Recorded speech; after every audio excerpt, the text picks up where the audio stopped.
नमस्कार. खेड वार्तामध्ये आपलं हार्दिक स्वागत. आजच्या ठळक घडामोडी. शिवसेनेकडून जिल्हा परिषदेसाठी 3 तर पंचायत समितीसाठी 9 उमेदवारांचे अर्ज.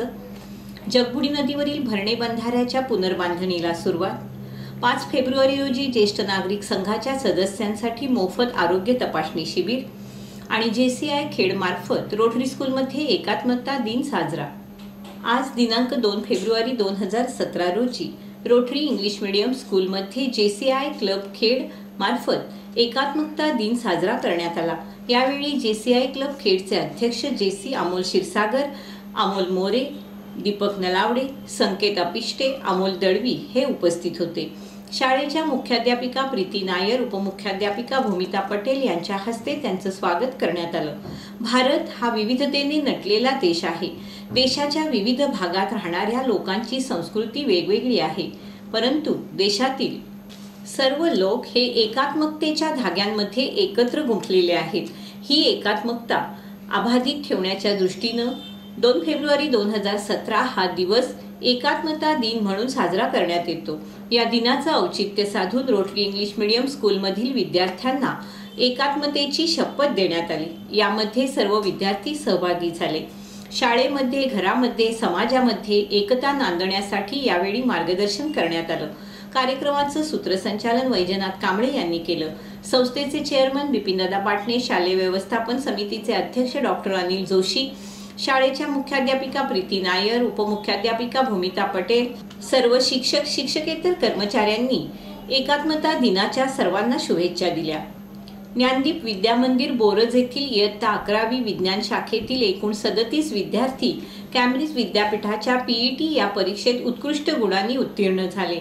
तसेच या विद्यार्थ्यांच्या KET या परीक्षेसाठी इयत्ता 9वीतील 13 विद्यार्थी चांगल्या गुणांनी उत्तीर्ण झाले. यामध्ये PET या परीक्षेत राज भिंगारडे प्रथम, मोहम्मद मुसा द्वितीय, मंदार सकपाळ यांनी तृतीय क्रमांक प्राप्त केला. तर KET या परीक्षेमध्ये कुणाल आखाडे यांनी प्रथम, तेजल येवले द्वितीय आणि साक्षी क्षीरसागर हिने तृतीय क्रमांक मिळवला. विद्यार्थ्यांमध्ये इंग्रजी भाषेचं भाषा कौशल्य विकसित व्हावं, परदेशी लोकांसोबत संवाद साधता यावा, याचबरोबर इंग्रजी भाषेची आवड निर्माण व्हावी यासाठी संस्थेनं आपल्या प्रशालेत केम्ब्रिज विद्यापीठाच्या YLE movers, flyers, KET, PET, BEC या परीक्षांचं मार्गदर्शन केंद्र सुरू केलं.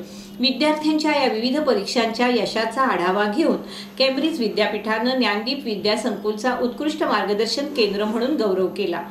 विद्यार्थ्यांच्या या यशामध्ये मार्गदर्शक आणि ज्ञानदीप संस्थेच्या सल्लागार मंडळाचे सदस्य श्रीरंग बापट सर, प्राध्यापक उमेश कुमार बागल, विभाग प्रमुख विठ्ठल संकुडे, वर्ग शिक्षक अभिजित शेळके, कीर्ती वळंजू, इंग्रजी विषय शिक्षक महादेव मधाळे, प्रवीण कांबळे यांचं मार्गदर्शन लाभलं. विद्यार्थ्यांच्या या यशाबद्दल संस्थेचे अध्यक्ष अरविंद तोडकरी, उपाध्यक्ष माधव पेटे, सरचिटणीस Prakash Gujarati, Gyandeep English medium school माध्यमिक आणि उच्च माध्यमिक विभाग नियामक मंडळाचे चेअरमन प्रफुल्ल महाजन, सर्व संस्था सदस्य, शाळा विद्यालयातील शिक्षक, शिक्षकेतर कर्मचाऱ्यांनी अभिनंदन केलं. श्री संप्रदाय जगद्गुरू नरेंद्र आचार्यजी महाराज भक्त सेवा मंडळ खेड रत्नागिरी आयोजित परमपूज्य कानिफनाथ महाराज यांचा प्रवचन आणि दर्शन सोहळा 25 फेब्रुवारी 2017 रोजी श्री देवी काळकाई मंदिर भरणे येथे आयोजित करण्यात आला आहे.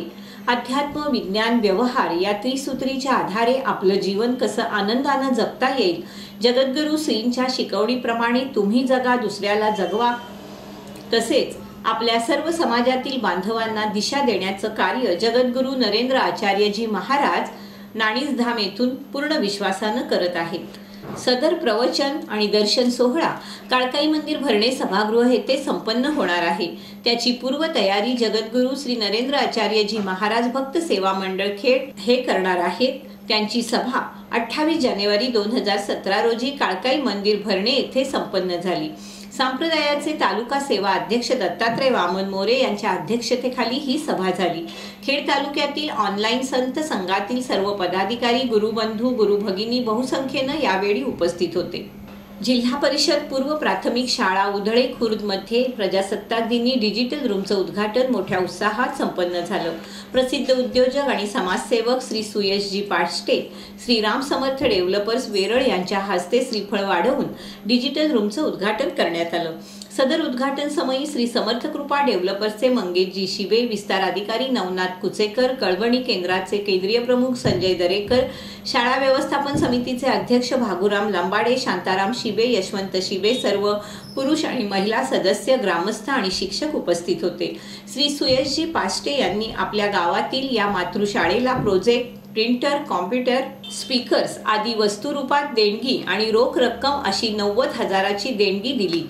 त्याबद्दल शाळा आणि गावाच्या वतीने त्यांचा शाल श्रीफळ देऊन सत्कार करण्यात आला। तसेच मंगेशजी शिबे आणि पोलीस पाटील यांच्याकडून 10,000ची देणगी देण्यात आली, त्यांचाही सत्कार करण्यात आला। ग्रामस्थांच्याकडून 16,250 रुपयांची शाळेला देणगी मिळाली। याबद्दल गावचे प्रतिनिधी श्री भार्गुराम लंबाडे यांचा शाल, श्रीफळ आणि पुष्पगुच्छ देऊन सत्कार करण्यात आला। श्री सुयश पाष्टे यांनी आपल्या मनोगतात डिजिटल ई-लर्निंग ही आधुनिक काळाची गरज आहे आणि ग्रामीण भागातील मुलांनाही चांगल्या दर्जाचं शिक्षण मिळावं, ही मुलं प्रगत व्हावीत यासाठी ही मदत केल्याचं सांगितलं।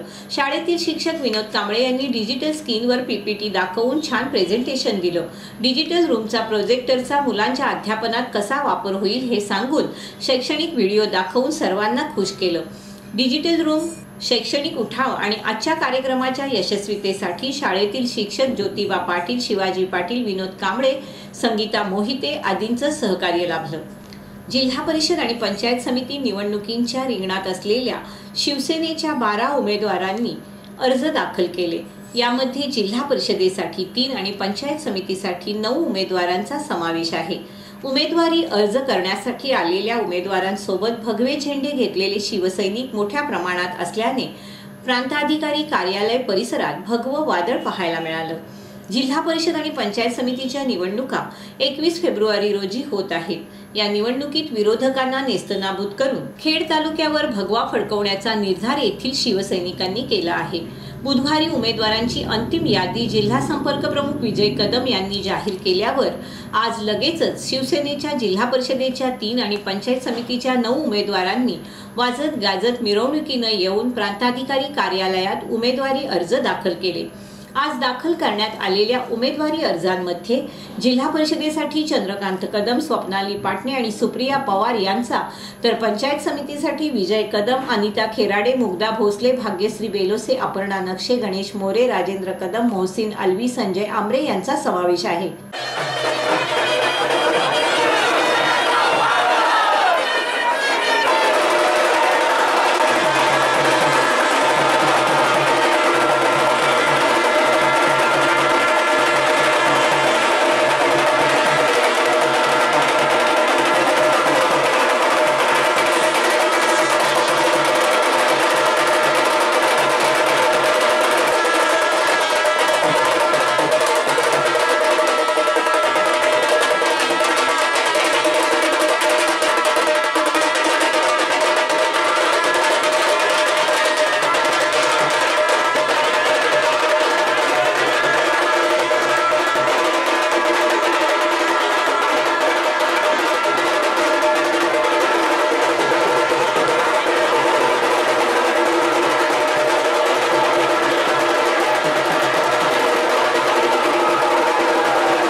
खेड तालुका ज्येष्ठ नागरिक संघ आणि JCI खेड यांच्या संयुक्त विद्यमाने खेड तालुका ज्येष्ठ नागरिक संघाच्या सदस्यांसाठी 5 फेब्रुवारी रोजी आरोग्य तपासणी शिबिराचं आयोजन करण्यात आलं असून या शिबिरामध्ये सदस्यांनी आरोग्याची तपासणी करून घ्यावी असं आवाहन ज्येष्ठ नागरिक संघाचे अध्यक्ष आबा निकम यांनी केलं आहे। JCI खेड आणि खेड तालुका ज्येष्ठ नागरिक संघ यांच्या वतीने आयोजित करण्यात आलेल्या या आरोग्य तपासणी शिबिरामध्ये मधुमेह, कॅल्शियम, युरिक ॲसिड, रक्तदाब या तपासण्या मोफत केल्या जाणार आहेत. मराठा भवन शेजारी असलेल्या तलाठी भवन येथील नवजीवन हॉस्पिटल येथे सकाळी 10 ते दुपारी 2 या वेळेत या तपासण्या होणार असून या शिबिराचा जास्तीत जास्त सभासदांनी लाभ घ्यावा असं आवाहन करण्यात आलं आहे. खेड तालुक्यातील जगबुडी नदी पुलाच्या वरच्या बाजूला असलेल्या भरणे बंधाऱ्याच्या पुनर्बांधणीला अखेर सुरुवात झाली आहे. पाटबंधारे खात्याकडून पाठवण्यात आलेल्या प्रस्तावाला हिरवा कंदील मिळाल्यानंतर जुना बंधारा जमीनदोस्त करून त्या ठिकाणी नवा बंधारा उभारण्याचं काम हाती घेण्यात आलं आहे. भरणे नाका येथील जगबुडी नदीवरील ब्रिटिशकालीन पुलाच्या वरच्या बाजूला बंधारा बांधण्यासाठी 1970 साली पाटबंधारे खात्याकडून प्रस्ताव पाठवण्यात आला होता. खासगी उपसा सिंचनाद्वारे या बंधाऱ्यातील पाणी आजूबाजूच्या शेतकऱ्यांना द्यायची ही बंधारा बांधण्यामागील कल्पना होती. 1973 साली प्रस्तावाला प्रशासकीय मान्यता आणि 2.64 लाख रुपयांचा निधी मंजूर झाला. निधीची उपलब्धता होताच पाटबंधारे खात्याकडून बंधाऱ्याचं काम सुरू करण्यात आलं होतं. बागायत फुलवण्याचा उद्देश सफल झाला नसला तरी बंधाऱ्यामुळे खेड शहराला पाणी पुरवठा करणाऱ्या जॅकवेलसह वेरळ, जांभुर्डा, भोसते आणि सुकिवली या गावातील नळपाणी योजनांच्या जॅकवेलला मुबलक पाणी मिळालं. या बंधाऱ्याला गळती लागू नये यासाठी संबंधित खात्यानं आवश्यक ती खबरदारी न घेतल्यानं बंधाऱ्याला मोठ्या प्रमाणात गळती लागली होती. गळतीमुळे हा बंधारा कमकुवत झाला होता. 1993 साली विशेष दुरुस्ती म्हणून बंधाऱ्याची दुरुस्ती करण्यात आली. मात्र त्यानंतर या बंधाऱ्यावर कोणत्याही प्रकारचा खर्च करण्यात आलेला नव्हता. कमकुवत झालेल्या बंधाऱ्याची डागडुजी करण्यापेक्षा संपूर्ण बंधाराच नव्यानं बांधण्यात यावा असा प्रस्ताव पाटबंधारे विभागानं शासनाकडे पाठवला आहे. सद्यस्थितीत असलेला दगडी बांधकामाचा बंधारा तोडून सिमेंट कॉन्क्रीटचा बंधारा उभारण्यासाठी 1.77 लाख रुपयांच्या निधीची मागणी करण्यात आली होती. 38 गाळे असलेल्या या बंधाऱ्याची नव्यानं उभारणी करण्यासाठी शासनानं सदर केलेल्या प्रस्तावाला मंजुरी देत 1.77 लाख रुपयांच्या निधीला मंजुरी दिल्यावर पाटबंधारे खात्यानं जुना बंधारा जमीनदोस्त करण्याच्या कामाला सुरुवात केली आहे. अमृता कन्स्ट्रक्शन या बांधकाम कंपनीला या कामाचा ठेका देण्यात आला असून पावसाळ्यापूर्वी 38 गाळे असलेल्या सिमेंट कॉन्क्रीटचा बंधारा बांधला जाईल असं पाटबंधारे विभागाचे अधिकारी गोविंद श्री मंगळे यांनी प्रसार माध्यमांशी बोलताना सांगितलंय. मनरेगा, रस्ते बांधणी आणि मेट्रोसह इतर पायाभूत सुविधांचे प्रकल्प यावर केलेली भरीव तरतूद तसेच देशाला इलेक्ट्रॉनिक्स उत्पादन केंद्र बनवण्याच्या घोषणेमुळे केंद्रीय अर्थमंत्री अरुण जेटलींनी भारतीय युवकांच्या पदरात भरभरून माप टाकण्याचा प्रयत्न केला आहे. जागतिक अर्थव्यवस्था डळमळीत असताना केंद्रीय अर्थसंकल्पातील तरतुदींमुळे भारतीय तरुणांसाठीच्या रोजगाराच्या संधीत वाढ होणार असल्याचं अरुण जेटलींनी म्हटलं आहे. IIT आणि वैद्यकीय शिक्षणासह सर्व प्रकारच्या उच्च शिक्षण संस्थांमध्ये प्रवेशासाठीच्या परीक्षा घेण्याची एकच पद्धत निर्माण केली जाणार असल्याची घोषणा अर्थमंत्र्यांनी केली आहे. यासाठी राष्ट्रीय परीक्षा बोर्डाची स्थापना करण्यात येणार आहे. स्वामी विवेकानंदांचा दाखला देत देशातील युवा शक्तीला उच्च गुणवत्तेचं शिक्षण मिळणं ही केंद्र सरकारची प्राथमिकता असल्याचं जेटलींचं म्हणणं आहे. देशातील उच्च शिक्षणाच्या व्यवस्थेचं वार्षिक मूल्यमापन, शास्त्र विषयाच्या शिक्षणावर विशेष भर आणि उच्च दर्जाची गुणवत्ता सिद्ध करणारी महाविद्यालये तसेच शिक्षण संस्थांना स्वायत्तता देण्याचा मानसही त्यांनी बोलून दाखवला. यासाठी विद्यापीठ अनुदान आयोगाच्या कार्यपद्धतीत मूलभूत बदलांची गरजही त्यांनी अधोरेखित केली आहे. दापोली मंडणगड विधानसभा मतदारसंघाचे माजी आमदार सूर्यकांत दळवी आणि दापोली मंडणगड शिवसेना कार्यकारिणीनं आपले राजीनामे पक्षप्रमुखांकडे पाठवून दिल्याने ऐन जिल्हा परिषद आणि पंचायत समिती निवडणुकींच्या तोंडावर दापोली मंडणगड तालुक्यातील शिवसेनेतील धुसफूस चव्हाट्यावर आली आहे. राज्याचे पर्यावरण मंत्री रामदासभाई कदम आणि केंद्रीय अवजड उद्योग मंत्री अनंत गीते यांच्या कार्यपद्धतीवर नाराज होऊन सूर्यकांत दळवी आणि कार्यकारिणीनं राजीनामे दिल्याची चर्चा आहे. आज सूर्यकांत दळवी यांच्या निवासस्थानी झालेल्या बैठकीमध्ये राजीनाम्याचा निर्णय घेण्यात आला. राजीनाम्यांबाबत पक्षप्रमुख काय निर्णय देतात हे पाहून येत्या 2 दिवसात योग्य तो निर्णय घेतला जाईल असं दळवी यांनी प्रसार माध्यमांशी बोलताना स्पष्ट केलं. कोकण विभाग शिक्षक मतदारसंघाची निवडणूक उद्या शुक्रवार दिनांक 3 फेब्रुवारीला होत आहे. या निवडणुकीसाठी 10 उमेदवार रिंगणात असून त्यासाठी कोकण विभागातून एकूण 37,671 शिक्षक मतदान करणार आहेत. कोकण विभाग शिक्षक मतदारसंघाचे यापूर्वी शिक्षक परिषदेचे आमदार रामनाथ मोते हे निवडून आले होते। त्यांनी शिक्षकांमध्ये आपलं वलय निर्माण केलं होतं। शिक्षकांच्या प्रश्नावर त्यांनी वेळोवेळी सभागृहात आवाज उठवला आहे। मात्र यावेळी शिक्षक परिषदेनं वेणुनाथ कडू यांना उमेदवारी दिली आहे। आमदार रामनाथ मोते यांनी बंडखोरी केली असल्यानं त्याचा वेणुनाथ कडू फटका बसू शकतो। शिक्षक सेनेकडून ज्ञानेश्वर म्हात्रे यांना उमेदवारी देण्यात आलेली आहे। शिक्षक सेनेनेही यावेळी कंबर कसली आहे। शिक्षक भारतीकडून अशोक बेलसरे तर केदार जोशी, मिलिंद कांबळे, महादेव सुळे, अशोक भैराव, बाळाराम पाटील, नरसू पाटील असे अन्य उमेदवार रिंगणात आहेत। त्यामुळे आता यावेळी रंगतदार अवस्थेत ही निवडणूक होणार आहे। शेवटी पुन्हा एक नजर आजच्या ठळक घडामोडींवर। शिवसेनेकडून जिल्हा परिषदेसाठी 3 तर पंचायत समितीसाठी 9 उमेदवारांचे अर्ज। जगबुडी नदीवरील भरणे बंधाऱ्याच्या पुनर्बांधणीला सुरुवात।